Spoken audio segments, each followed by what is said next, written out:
UGC पर लिखा जाएगा अब नया इतिहास। राजस्थान के जयपुर में सवर्ण समाज भरेगा ललकार।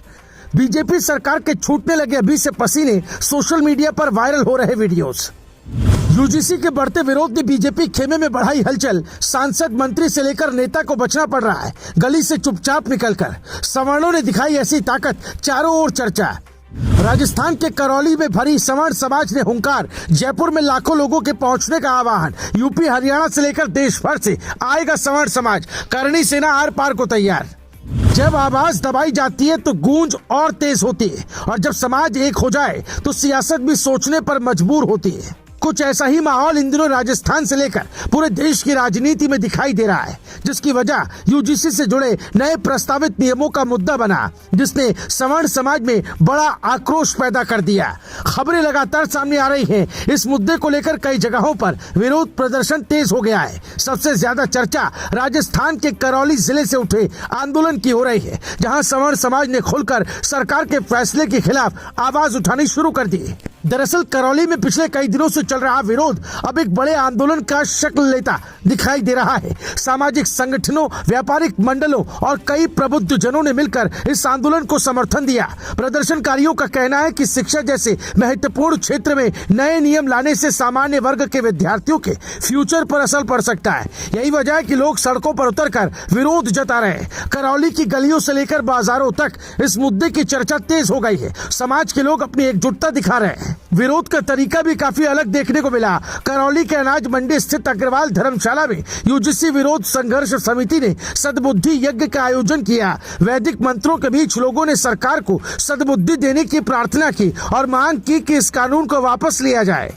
यज्ञ में शामिल वक्ताओं ने कहा कि सामान्य वर्ग के छात्रों और अभिभावकों के भीतर असुरक्षा की भावना बढ़ती जा रही है। उनका आरोप है कि शिक्षा व्यवस्था में ऐसे फैसलों से सामाजिक संतुलन भी प्रभावित हो सकता है। इसके बाद करौली शहर में एक बड़ा मौन जुलूस भी निकाला गया, जहां हजारों लोग बैनर और तख्तियां लेकर सड़कों पर उतरे। ये जुलूस शहर के प्रमुख मार्गों से होता हुआ पुरानी कलेक्ट्रेट सर्कल तक पहुंचा। यहाँ प्रदर्शनकारियों ने यूजीसी के प्रस्तावित नियमों की प्रतियों की प्रतीकात्मक होली जलाई।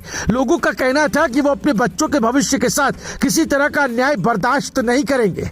अब इस आंदोलन की सबसे बड़ी चर्चा 18 मार्च को जयपुर में होने वाली सभा को लेकर हो रही है। ब्राह्मण समाज के अध्यक्ष और अन्य वक्ताओं ने ऐलान किया कि उस दिन जयपुर में एक विशाल आम सभा आयोजित की जाएगी। दावा किया जा रहा है कि इसमें लाखों लोग शामिल हो सकते हैं। सिर्फ राजस्थान ही नहीं बल्कि उत्तर प्रदेश, हरियाणा और दूसरे राज्यों से भी सवर्ण समाज के लोग जयपुर पहुंच सकते हैं। करणी सेना समेत कई संगठनों ने भी इस सभा में भाग लेने की बात कही। इधर इस आंदोलन की गूंज अब राजनीतिक गलियारों तक भी पहुंचती दिखाई दे रही है। बताया जा रहा है कि बीजेपी के कई सांसद और नेता इस बढ़ते विरोध को लेकर चिंतित नजर आ रहे हैं। हाल ही में केंद्रीय मंत्री गिरिराज सिंह के विरोध की खबर भी सामने आई थी।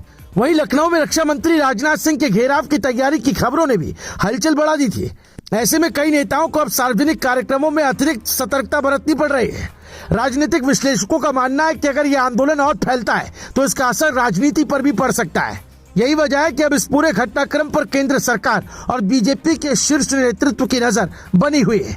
चर्चा यह भी है कि प्रधानमंत्री नरेंद्र मोदी और गृह मंत्री अमित शाह तक को इस मुद्दे की लगातार जानकारी दी जा रही है, क्योंकि ये विरोध अब धीरे धीरे कई राज्यों तक फैलता दिखाई दे रहा है। फिलहाल राजस्थान के करौली से उठी ये आवाज अब जयपुर की ओर बढ़ रही है। 18 मार्च की सभा को लेकर तैयारियां तेज हो चुकी और सोशल मीडिया पर भी इसके वीडियोस और संदेश तेजी से वायरल हो रहे हैं। अब सबकी नजर इस बात पर टिकी है कि जयपुर में होने वाला ये शक्ति प्रदर्शन कितना बड़ा होता है और इसके बाद सियासत किस दिशा में आगे बढ़ती है। इतना जरूर है कि यूजीसी को लेकर उठी ये बहस अब देश की राजनीति में एक नया मोड़ लेती दिखाई दे रही है। Bureau report, news live TV.